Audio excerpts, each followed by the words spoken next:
Lesson 11, Dakota Beliefs, An Outsider's Look. When reading the journal of Frank Blackwell Mayer, an artist from Baltimore who witnessed the Treaty of Traverse des Sioux in 1851, it is impossible to ignore his observations of Dakota beliefs. One belief Mayer discovered while drawing sketches of the Dakota people. It was Mayer's practice to draw portraits while his sitters were unaware, but in doing so he met with varying success. While some, as he noted, laughed immoderately at the result and showed no objection, others observed with stoical indifference and coldly declined being sitters. According to Mayer, some of the Dakota believed that by acquiring their portrait he would obtain some influence over them, while others had no such superstition but considered it an honor. In another observation of Dakota beliefs, Mayer described the thunder dance.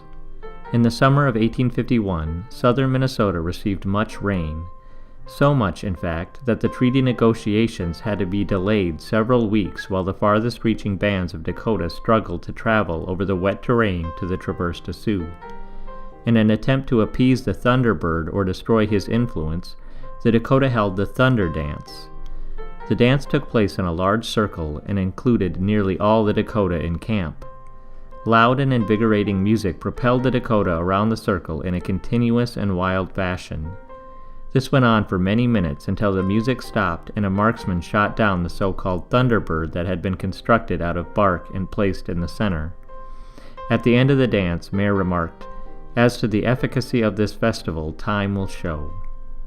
The Dakota missionary Gideon described Dakota beliefs as taku wakan. As he described it, everything that is beyond comprehension is taku wakan. This, he argued, was the starting point of all Dakota beliefs. It was the divine essence of God that the Dakota saw in all things that were strange and mysterious. Over time this became known as the Great Spirit. However, as Pond argued, the Great Spirit was not a part of Dakota feasts, fasts, or rituals, but was imparted on them by white men.